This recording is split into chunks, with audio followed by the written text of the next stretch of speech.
శ్రీ గురుభ్యో నమ. అన్వేషణ డాక్టర్ శ్రీమతి రమాదేవి. లైక్ చేయండి, షేర్ చేయండి, సబ్స్క్రైబ్ చేయండి. తేనెయందు ప్రీతిగల తేనెటీగ రంగు జాతి భేదం పట్టించుకోకుండా తేనె కలిగి ఉన్న ఒక పువ్వు నుండి మరొక పువ్వు వద్దకు వెళ్ళి తేనె గ్రహించినట్లు జ్ఞానం పట్ల ప్రీతిగల సత్శిష్యుడు జ్ఞాని అయిన ఒక గురువు నుండి మరొక గురువు వద్దకు వెళ్ళి జ్ఞానం ఆర్జించాలి అని గురుగీత చెబుతుంది. అంటే శిష్యుడు తన గురువును పరిత్యజించాలి అని భావం కాదు. మొట్టమొదటి సద్గురువు అనుగ్రహమే అతనికి మహనీయులందరి ద్వారా లభించగలదని అనుభవపూర్వకంగా తెలిసి అతని గురుభక్తి మరింత దృఢమై అతని మనస్సు విశాలమవుతుంది. అదే ఈ శ్లోకంలోని భావం. తేనెటీగ తేనెగల పువ్వు వద్దకు మాత్రమే వెళ్ళినట్లు ఆత్మజ్ఞానం కోరే శిష్యుడు లోకంలోని నామమాత్ర గురువులను గాక ఆత్మజ్ఞానులైన సద్గురువులను మాత్రమే ఆశ్రయించాలని ఈ శ్లోకంలోని స్ఫూర్తి. మొదట నాస్తికులుగా ఉన్న శ్రీ మాస్టర్ గారిని శ్రీ సాయినాథుడు కాలికి దారం కట్టిన పిచ్చుకలా నా వద్దకు లాక్కుంటాను అని తాము చెప్పినట్లుగా తన చెంతకు రప్పించుకున్నారు. అంతేగాక నీ దృష్టి నాపై నిలుపు, నీపై నా దృష్టి నిలుపుతాను అని తాము చేసిన వాగ్దానాన్ని అక్షరాలా వారికి నిరూపించాయి. మొదటిసారి షిరిడీ వెళ్ళినప్పుడు ఆయన సాయి కళ్ళల్లోకి కుతూహలంగా పరిశీలనగా నిశితంగా చూడగానే శ్రీ సాయి తమ కళ్ళతోనే ఆయనకు విశ్వరూపాన్ని దర్శింపజేశారు. ఆ దివ్యానుభవంతో తన్మయులైన మాస్టరు గారు గురుకృపా దృష్టిలో లీనమై అలాగే ఎంతోసేపు ఉండిపోయారు. అప్పటి నుండి ఆయన శరీరంలోనూ మనస్సులోనూ తనకే ఆశ్చర్యమనిపించేటంత మార్పు వచ్చింది. ప్రతి వారిలోనూ తమ గురువే దర్శనమిచ్చారు. ప్రతి శ్వాసలోనూ తమ గురుస్మరణే జరగనారంభించింది. అందుకే విద్యానగర్ సాయి మందిరానికి ఆశీస్సులు కోరినప్పుడు శ్రీ పూర్ణానంద స్వామి మాస్టర్ గారిని గురించి ప్రతి శ్వాసలోనూ సాయిని నింపుకున్న భక్తుడు ఆయన. వారి సంకల్పం తప్పక నెరవేరుతుంది. ఆయన చేసే పనులకు ఎవరి ఆశీస్సులు అవసరం లేదు అన్నారు. నిజమే, శ్రీ సాయి తమ రూపాలే అయిన మహాత్ములందరి ద్వారా తమ ఆశీస్సులను ఎలాగూ అందిస్తూనే ఉంటారు కదా. కానీ ఆ ప్రథమ దర్శనానికి పరవశించిపోయిన మాస్టర్ గారి మనసులో ఒక కొరత మిగిలిపోయింది. శ్రీ సాయి సశరీరులుగా ఉన్నప్పుడు వారిని దర్శించి ఉంటే ఎంతో బాగుండేదోనని. అందుకని ఆయన కనీసం అలాంటి మహాత్ముల దర్శన ఆశీస్సులైనా ప్రసాదించమని సాయిని ప్రార్థించారు. అంతేగాక ఎక్కడ మహాత్ముడున్నారని తెలిసినా అక్కడకు ఎంత కష్టపడైనా చేరుకునేవారు. ఆ మహాత్ములలో తమ గురువునే దర్శించి ఆ మహనీయుల ఆశీస్సుల కోసం శ్రీ సాయినే ప్రార్థించేవారు. అలా శ్రీ సాయినాథుని కృప వలన ఆయన చాలామంది మహాత్ములను దర్శించారు. ఆ మహాత్ముల రూపాలలో మాస్టర్ గారిని శ్రీ సాయి ఎలా అనుగ్రహించారో క్లుప్తంగా చెప్పుకుందాం. 1967 సంవత్సరంలో టైఫాయిడ్ జ్వరంతో చీరాల ఆసుపత్రిలో ఉన్న మాస్టర్ గారు ఒక గురువారం నాడు చీరాల స్వామి గురించి విని ఆయన దర్శనానికి వెళ్ళారు. ఒక కాలు విపరీతమైన బోధ, దాని నుంచి స్రవించే నీరు కోసం ఈగలు ముసురుకుంటున్నాయి. మురికి గుడ్డలు, తైల సంస్కారం లేని చింపిరి జుట్టు, చేతిలో సిగరెట్టు కాలుస్తూ మురికి కాలువ ప్రక్కన దారిన పోయేవాళ్ళు మలమూత్రాలు విసర్జించే చోటున పిచ్చివానిలా కూర్చొని ఉన్నారు స్వామి. ఆయనను చూస్తూనే మాస్టర్ గారి మనస్సు ప్రశాంతమవడంతో ఆయన మహనీయులేనన్న విశ్వాసం కలిగి నమస్కరించారు. అంతేగాక సకల సాధుస్వరూపులైన శ్రీ సాయి అనుగ్రహానికి సూచనగా ఆయనను తాను 108 సార్లు స్మరించేలోగా ఆ స్వామి తమకు ప్రసాదం పెట్టాలని తలచారు. సుమారు 100 సార్లు స్మరించే లోపలే ఆ స్వామి ఎదురుగా ఉన్న హోటల్లోని సర్వర్ను పిలిచి, ఈ స్వామికి ఇడ్లీ, కారపొడి, చట్నీ తెచ్చివ్వయ్యా అన్నారు. అతడు తెచ్చివ్వగానే వాటిని మాస్టర్ గారికి ఇచ్చి తినమన్నారు. డబుల్ టైఫాయిడ్లో ఉన్న తాను వాటిని తినడం ఎలాగా అని మాస్టర్ గారు మొదట సందేహించారు. కానీ తాము కోరిన విధంగా సాయి ప్రసాదమిస్తే నిరాకరించకూడదని తలచి తిన్నారు. కానీ స్వామి వెనువెంటనే మరికొన్ని ఉపాహారాలు, కాఫీ, పాలు మొదలైన పానీయాలు తెప్పించి ఇచ్చి తీసుకోమని, తర్వాత సిగరెట్టు కూడా ఇచ్చి కాల్చమన్నారు. తమకు అలవాటు లేదని మాస్టర్ గారు చెప్పబోయారు. కానీ ప్రసాదం అడిగిన తమకు అది శ్రీ సాయినాథుడు పెట్టిన పరీక్ష అని తలచి త్రాగారు. కానీ ఆయన వెంటనే మరికొన్ని సిగరెట్లు ఇచ్చి కాల్పించారు. వాటి ప్రభావం వల్ల తన ఆరోగ్య పరిస్థితి ఎలా ఉంటుందోననుకున్న మాస్టర్ గారికి ఆశ్చర్యం కలిగేటట్లు జ్వరం మరి రాకుండా తగ్గిపోయింది. తర్వాత మాస్టర్ గారు తరచూ స్వామిని దర్శిస్తుండేవారు. శ్రీ స్వామికి మాస్టర్ గారంటే ఎనలేని ప్రేమ. ఆయన ఎప్పుడు వచ్చి తిరిగి సెలవు తీసుకుని వెళ్తున్నా స్వామి ఆయనను కనుమరుగయ్యే వరకు తదేకంగా చూచి చిన్న పిల్లవాడిలా ఆ ఎర్రస్వామి ఎప్పుడొస్తాడయ్యా అని అక్కడున్న వారిని అడిగేవారట. ఆయన రావడం కొద్ది రోజులు ఆలస్యమైతే స్వామి అక్కడున్న పిల్లలతో ఆ ఎర్రస్వామి ఈరోజు వస్తాడా అని అడిగేవారట. అనుకోకుండా ఆ రోజే శ్రీ మాస్టర్ గారు ఆయన దర్శనార్థం వెళ్ళేవారట. మాస్టర్ గారు వెళ్ళినప్పుడల్లా ఆయన సిగరెట్లు ఇచ్చి కాల్చమరడమే గాక ఇతరుల ద్వారా కూడా మాస్టర్ గారికి తరచూ సిగరెట్లు పంపిస్తుండేవారు. మాస్టర్ గారు మొదట వాటిని త్రాగక అట్టిపెట్టుకున్నారు కానీ స్వామి పదే పదే త్రాగమని చెప్పడంతో అప్పటి నుండి త్రాగడం మొదలుపెట్టారు. ఆ స్వామి ఎక్కువగా తాము చెప్పదలుచుకున్నది సూచనల ద్వారానే చెప్పేవారు. ఒకసారి స్వామి లేచి ఎక్కడికో బయలుదేరారు. మాస్టర్ గారు ఆయన్ను అనుసరించారు. కొద్ది దూరం పోయాక స్వామి వెనుకకు తిరిగి అక్కడ ఉన్న ఒక ఇంటి వరండా చూపి అక్కడ కూర్చోమని చెప్పి వెళ్ళిపోయారు. మరొకసారి ఆయన మాస్టర్ గారికి ఒక చీర ఇచ్చారు. అలా ఆయన మాస్టర్ గారిని గృహస్థు అవ్వవలసిందిగా సూచించారు. స్వామి మరికొందరు మహాత్ములు సూచించినట్లు మాస్టర్ గారు తర్వాత వివాహం చేసుకున్నారు. మరొక ఆశ్చర్యకరమైన విషయం ఏమిటంటే స్వామి తాము సమాధి చెందబోయే కొద్ది రోజులకు ముందు ఒక భక్తునితో తమ పూర్వజన్మ వృత్తాంతం చెప్పి ఆ సంగతి ఆ ఎర్రస్వామికి తప్ప ఎవరితోనూ చెప్పవద్దన్నారు. ఆ తర్వాత మాస్టర్ గారు స్వామి చెప్పిన ప్రకారం విచారించి స్వామి పూర్వజన్మ వివరాలు తెలుసుకున్నారు. అలాగే స్వామి తాము మహాసమాధి చెందే సమయానికి మాస్టర్ గారిని చిత్రంగా చీరాలకు రప్పించుకున్నారు. స్వామి అంత్యక్రియలు మాస్టర్ గారి దగ్గర ఉండి జరిపించారు. శ్రీ ఆనందమాయిని గురించి 1968 నవంబరులో మొదటిసారిగా విన్న మాస్టర్ గారికి వెంటనే ఆమె దర్శనం చేసుకోవాలని తీవ్రంగా అనిపించింది. కానీ ఆమె ఒకచోట స్థిరంగా ఉండరని, ఉన్నట్లుండి ఒకచోటు నుండి మరొక చోటుకు వెళ్తుంటారని తెలిసి ఆ ప్రయత్నం విరమించుకున్నారు. కానీ శ్రీ సాయి అనుగ్రహమా అన్నట్లు కొద్ది రోజులకే నైమిసారణ్యంలో నిర్వహించే భాగవత సప్తాహానికి అమ్మ వచ్చి ఉంటారని తెలియడంతో వెంటనే బయలుదేరారు మాస్టర్ గారు. ఆయన నైమిసారణ్యం చేరేసరికి సాయంకాలం 4 గంటలైంది. అక్కడ నుండి సుమారు 8 మైళ్ళు నడిచి సుమారు 7 గంటల ప్రాంతంలో అమ్మ ఉన్న ఆశ్రమ ప్రాంతానికి చేరుకున్నారు. అడవి మధ్యలో నేలను చదును చేసి గుడారాలు, షామియానాలు ఏర్పాటు చేశారు. శీతాకాలం కావడంతో చలి విపరీతంగా కొరికేస్తున్నది. చెప్పులు లేని కాళ్లతో అతి చల్లని నేలపై నడవడంతో అరికాళ్ళు పచ్చి పుండ్లైగా తయారయ్యాయి. గాలికి అరచేతులు, చెవులు, ముక్కు మొద్దుబారుతున్నాయి. మంచుకు ఒంటినున్న గుడ్డలు తడిసిపోతున్నాయి.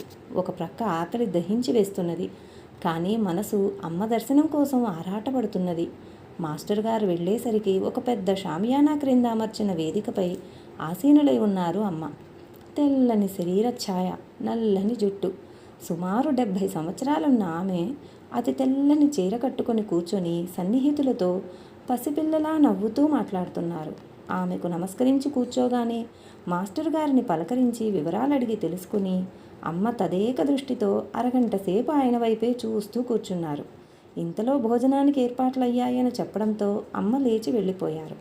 మాస్టర్ గారు అక్కడున్న ఒక సాధువును భోజన వసతుల గురించి అడిగితే అతడు అక్కడ అమ్మ దగ్గర దీక్ష తీసుకున్న వారికి మాత్రమే అట్టి ఏర్పాట్లు జరుగుతాయని, బయటి వారికి ఎటువంటి అవకాశమూ లేదని చెప్పాడు. పోనీ ఆ ఒక్క రాత్రికైనా తనకు భోజనం పెట్టవలసిందని, అక్కడ ఉండనివ్వవలసిందని మాస్టర్ గారు ఎంతగా అడిగినా అతడు వినక బయటకు పంపేశాడు. బయట ఎటు చూచినా అడవి, కటిక చీకటి. ఆశ్రమంలో నుండి వచ్చే కొద్ది వెలుగులో దగ్గరలో ఒక పెద్ద చెట్టు కనిపించింది. మాస్టర్ గారు ఆ చెట్టు క్రిందకు వెళ్ళి కాళ్ళు ముడుచుకుని నఖసిక పర్యంతము రగ్గు కప్పుకొని కూర్చున్నారు. ఎముకలు కొరికేసే చలి. చెట్టు మీద నుండి మంచు బిందువులు పడి అర్ధరాత్రి అయ్యేసరికి రగ్గు కూడా తడిచిపోయింది. తెల్లవారేసరికి విపరీతమైన జలుబు, జ్వరము, ఒళ్ళు నొప్పులు ప్రారంభమైనాయి. నొప్పితో తల పగిలిపోతున్నది. రాత్రి కూడా ఆహారం లేదు. 8 మైళ్ళు నడిస్తే తప్ప తినటానికి ఆహారం దొరకదు. దగ్గరలో ఉన్న టీ బంకులో టీ బిస్కెట్లు తీసుకుని అమ్మ దర్శనానికి వెళ్ళారు మాస్టర్ గారు. భాగవత పారాయణ ద్వారా భగవత్ సాక్షాత్కారం పొందిన శ్రీ అఖండానంద సరస్వతి అనే మహాత్ముడు ప్రతిరోజు ఉదయము సాయంత్రము భాగవత ప్రవచనం చేస్తారు. ఆ సమయంలో అమ్మ వేదికపై కూర్చుని అందరికీ దర్శనమిస్తారు. ప్రవచనం పూర్తి కాగానే అమ్మ లోపలకు వెళ్ళిపోతారు. ఇది అక్కడి కార్యక్రమం. ఆ రోజు ఉదయం సాయంత్రం అలా అమ్మ దర్శనం చేసుకున్నారు మాస్టర్ గారు. ఆ రోజు కూడా టీ బిస్కెట్లే ఆహారం. ఆ రాత్రి కూడా చెట్టు క్రిందే గడుపుదామనుకుంటుంటే ఆయనను కొద్దిసేపటి నుంచి గమనిస్తున్న ఒక వ్యక్తి వచ్చి ఆయనను తన కారు వెనుక సీట్లో పడుకోమని చెప్పాడు. ఆ రాత్రి ఆ కారులోనే పడుకున్నారాయన. మర్నాడు ఉదయమే అఖండానంద గారు సద్గోష్ఠి చేస్తుంటే మాస్టర్ గారు కూడా వెళ్ళి కూర్చున్నారు. కొందరు ప్రశ్నలు వేస్తుంటే ఆయన సమాధానాలు చెబుతున్నారు. అప్పుడు మాస్టర్ గారు, అధర్మం పెచ్చు పెరిగినప్పుడు భగవంతుడు అవతరిస్తానన్నాడు కదా, మరి ఇప్పుడు అవతరించలేదేమిటి అని అడిగారు. అందుకు ఆయన రక్షించవలసిన శిష్టులే లేరేమో, కొందరైనా ధర్మపరులుంటే గాని ఆయన అవతరించడు. అందుకని ప్రజల్లో ధర్మాన్ని మేల్కొల్పాలి. ప్రస్తుతం నువ్వు నేను చేస్తున్న పని అదే కదా అని భుజం తట్టి మాస్టర్ గారిని దగ్గరకు తీసుకున్నారు. సద్గోష్ఠి అనంతరం నమస్కరిస్తుంటే ఆయన వెన్ను నిమిరి లేవగానే బహుత్ మీఠా అని మళ్ళీ దగ్గరకు తీసుకున్నారు. తర్వాత కూడా ఆయన 4-5 సార్లు మాస్టర్ గారిని ప్రత్యేకించి అభిమానిస్తూ మాట్లాడడంతో ఆ సాయంత్రం మాస్టర్ గారి చుట్టూ చాలామంది చేరి మీఠా బాబా అనడం మొదలుపెట్టారు. రాత్రికి ఆయనను ఒక దేవాలయానికి తీసుకెళ్ళి 30-40 మంది పలహారాలు తీసుకొచ్చారు. 3 రోజులు గడిచినా అమ్మ ప్రత్యేక దర్శనం కలగకపోవడం బాధ అనిపించింది మాస్టర్ గారికి. 4వ రోజున అమ్మ లోపలకు వెళ్ళాక అమ్మ కిటికీలో నుంచి కనపడేలాగా అమ్మ కుటీరం వెనుకనున్న చెట్ల దగ్గర నిలబడి చూస్తున్నారు. కొద్దిసేపటికి అమ్మ మాస్టర్ గారిని చూచి పిలిపించారు. భోజనము పడక ఎక్కడా అని అడిగారు. ఆయన చెప్పగా విని వెంటనే ఒకరిని పిలిచి అక్కడే ఆయనకు కూడా ఒక ప్రత్యేక గుడారం వేయించివ్వమని, భోజనం కూడా ఆశ్రమంలోనే పెట్టమని ఆదేశించారు. ఆ రోజు నుంచి మాస్టర్ గారు అక్కడే ఉన్నారు. చివరి రోజున సెలవు తీసుకుంటున్న మాస్టర్ గారితో అమ్మ, నీకేం కావాలి అని అడిగారు. మళ్ళీ ఒక్కసారి మీ దర్శనం అన్నారు మాస్టర్ గారు. వెంటనే ఆమె అలాగే అన్నారు. అప్పటి పరిస్థితుల్లో ఏ విధంగా చూసినా అమ్మ దర్శనం తిరిగి లభించడం కష్టం. ఆమె ఇచ్చిన మాట ఎలా నెరవేరుతుందో చూద్దామనుకున్నారు మాస్టర్ గారు. తర్వాత ఒకసారి ఆయన అనుకోకుండా పూణే వెళ్ళారు. అక్కడ మహాత్ములెవరైనా ఉన్నారా అని విచారిస్తే గుళవణి మహారాజ్ అనే దత్తభక్తులున్నారని తెలిసింది. వృద్ధులైన ఆయనకు నమస్కరించగానే ఆయన, ఓ సాయిబాబా కా బేటా అని పలకరించి గురువు గురించిన సందేహాన్ని తీర్చారు. తమ గురువైన వాసుదేవానంద స్వామి వ్రాసిన గురుచరిత్ర గ్రంథాన్ని మాస్టర్ గారికిస్తూ ఆయన ఆ నగరానికి వేంచేసి ఉన్న ఆనందమాయి సన్నిధిలో 1 గంట ధ్యానం చేసుకోమని, అప్పుడు ఆయనకు గల సందేహాలన్నీ తీరుతాయని చెప్పారు. శ్రీ సాయినాథుని అనుగ్రహానికి ఆశ్చర్యపోతూ మాస్టర్ గారు అమ్మ దర్శనం మరలా చేసుకున్నారు. చాలా చిత్రంగా ఆమె వద్ద 1 గంట సేపు ధ్యానం చేసుకునే అవకాశం కలిగింది. తర్వాత ఆమె, తృప్తి కలిగిందా నాన్న అని అడిగారు. సెలవు తీసుకుంటున్న ఆయనతో మళ్ళీ ఆమె, నీకేం కావాలి అని అడిగారు. మరొక్కసారి మీ దర్శనం కావాలి అన్నారు మాస్టర్ గారు. అమ్మ నవ్వుతూ సరే అలాగే అన్నారు. తర్వాత ఒకసారి పని మీద మద్రాసు వెళ్ళిన మాస్టర్ గారికి మద్రాసుకు అమ్మ వచ్చి ఉన్నారని తెలిసింది. వెంటనే వెళ్ళి అమ్మ దర్శనం చేసుకున్నారు. అంతటి జనసమూహంలోనూ అమ్మ మాస్టర్ గారిని గుర్తుపట్టి పలకరించారు. అంతేగాక మరి నీకేం కావాలి అని అడిగారు. అప్పుడు మాస్టర్ గారు, అమ్మ మీ ఆశీస్సులు సదా నాకుండాలి అన్నారు. తప్పకుండా అన్నారు అమ్మ. తన కృపాదృష్టిని ఆయనపై ప్రసరిస్తూ ఈ ప్రస్తావన వచ్చినప్పుడు ఒకసారి మాస్టర్ గారు ఇలా అన్నారు. అమ్మ దర్శనానికి వెళ్ళినప్పుడు శ్రీ సాయినాథుడు ఒకరోజు చెట్టు క్రింద, మరొక రోజు కారులోనూ, 3వ రోజు పాడుబడిన దేవాలయంలోనూ నివాసం. సాధువులతో భిక్షా చేయించి నైమిసారణ్య దీక్ష పూర్తి చేయించారు. అలాగే శ్రీ పూర్ణానంద స్వామి ద్వారా వారి గురువైన శ్రీ రాఖాడి బాబా గురించి విని ఆయనను దర్శించాలనుకున్నారు. కానీ ఆయన కూడా ఒకచోట స్థిరంగా ఉండరని తెలిసింది. ఆ తర్వాత మాస్టర్ గారు శ్రీ నిత్యానంద స్వామి సమాధిని దర్శించాలని గణేష్పురి వెళ్ళారు. అక్కడ శ్రీ సాయి రమణానందులనే భక్తులొకరు పరిచయమై శ్రీ రాఖాడి బాబా అక్కడికి వచ్చి ఉన్నారని చెప్పారు. ఆయనతో కలిసి మాస్టర్ గారు అక్కడకు కొద్ది దూరంలో ఉన్న కొండవాగు దాటి అనసూయాకుండం దగ్గరకు చేరుకున్నారు. ఆ సమీపంలో ఒక చెట్టు క్రింద రాఖాడి బాబా ఉన్నారు. ఆయన వయస్సు సుమారు 60 సంవత్సరాలుంటాయనిపిస్తున్నది. ఆయన ప్రక్కనే పెద్ద ధుని వెలుగుతున్నది. నల్లగా పొట్టిగా ఉన్నారాయన. తేనెరంగు కళ్ళు, తలకు ఎర్రని జడలు జుట్టుముడిలాగా వేసుకుని లంగోటి మాత్రమే కట్టుకొని ఉన్నారు. మాస్టర్ గారు ఆయనకు నమస్కరించి లేవగానే ఆయన, నీవెక్కడ నమస్కరిస్తే అక్కడ సాయినాథుని పాదాలే ఉంటాయి. ఆయనను విడువకు. నీకు మా దర్శనమైనా పూర్ణానందునితో పరిచయమైనా శ్రీ సాయి ఆదేశానుసారమే జరిగింది. నీ శిష్యులకు సత్యమైన తత్వమే చెప్పు. వారు నిన్ను ప్రేమించినా ద్వేషించినా పర్వాలేదు. ఈనాటి గురువులలాగా ప్రజల మెప్పు కోసం అసత్యం బోధించవద్దు. నేను చెప్పేదెంతో కష్టమైన పనే అయినప్పటికీ సత్యస్వరూపమైన భగవంతుని పొందాలంటే అదొక్కటే మార్గం. లోకంలో ఉంటూనే అలా నడుచుకుంటే ఎన్నో జన్మల కర్మబంధాలు వేగంగా తీరిపోతాయి. ఆత్మమార్గంలో మొదట అంతా కష్టాలే ఉంటాయి, అటు తర్వాత పొడుగునా సుఖమే ఉంటుంది అన్నారు. ఇంతలో చీకట్లు అలుముకున్నాయి. అప్పుడు రాకాడి బాబా మాస్టర్ గారు వాళ్లతో, శివ, ఇక్కడ రాత్రి ఉండడానికి ఎవరికీ అనుమతి లేదు. ఎవరైనా వెళ్ళిపోవలసిందే. పూర్ణానందుడు కూడా తన తావుకు వెళ్ళిపోవలసిందే అన్నారు. శ్రీ సాయి రమణానందులు సెలవు తీసుకోవడానికై లేవబోయారు. ఇంతలో ఆయన సాయి రమణానందుని కేసి చూస్తూ, మీరు ప్రొద్దున ఎప్పుడు భోజనం చేశారో, మీకు ఆకలి వేస్తున్నదా అని అడిగారు. రమణానందులు మొహమాట పడ్డారు గాని మాస్టర్ గారు అవునన్నట్లు చెప్పడంతోనే ఆయన, శభాష్, ఈ రమణానందునిలా నీవు మొహమాటము భయము పడడం లేదు. అదే సరైన పద్ధతి. అయినా ఈ బాలశివకు ఆహారం పెట్టకుండా పంపితే సాయినాథుడు ఊరుకోడు అంటూ ఒక అల్యూమినియం గిన్నెలో కొంచెం పిండి, నీళ్లు, బెల్లం వేసి ధునిలోని మంట మీద పెట్టి వండి వీరికి పెట్టారు. తర్వాత సెలవు కోరారు రమణానంద గారు. స్వామి ఒక్క నిమిషం మౌనంగా అగ్నిలోకి చూస్తూ చిలుం నుండి దీర్ఘంగా పొగ పీల్చి వదులుతూ లేచి నిలబడి మాస్టర్ గారి భుజం తట్టి, బాలశివ, నీ పూర్వపుణ్యం ఎంతో గొప్పది. నీ తండ్రి ఆశీస్సులు ఎంతో గొప్పవి. ఇంతవరకు ఎవరికీ లభించని అవకాశం మీకీనాడు లభించింది. మీరీ రాత్రి ఇక్కడే ఉండడానికి అనుమతి లభించింది అని చెప్పి 10 గజాల దూరంలో ఉన్న చిన్న మందిరం దగ్గరకు తీసుకువెళ్లారు. ఒక గోనె పట్టా తెచ్చి పరచి మాస్టర్ గారితో, బాలశివ, ఆయన అందరినీ శివ అంటారు, నీవిక్కడే పడుకోవాలి. ఇది సాక్షాత్తు అనసూయ ఆశ్రమం.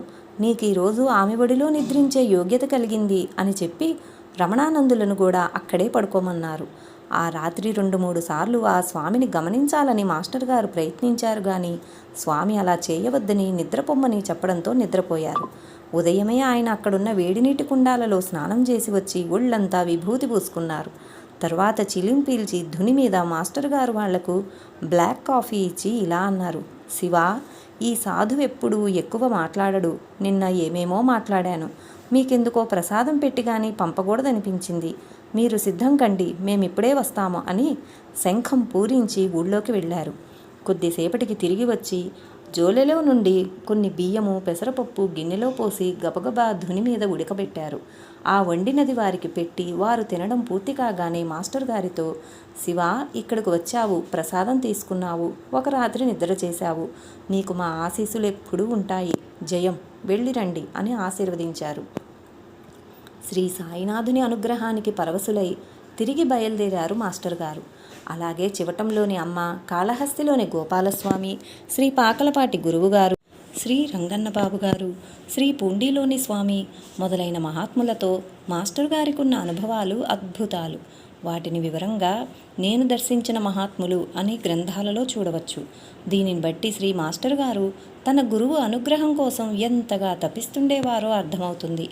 ఆ తపఫలమా అన్నట్లు ఒకసారి శ్రీ గురుచరిత్ర పారాయణ పూర్తి చేసిన మాస్టర్ గారికి శ్రీ సాయి స్వప్న దర్శనమిచ్చి కౌగిలించుకొని పిల్లవాణిని బుజ్జగించినట్లు వీపు నిమురుతూ, గురువులేరని నీవెందుకు బాధపడతావు, నేనున్నాను కదా, నేనున్నాను కదా అని 3 సార్లు అన్నారు.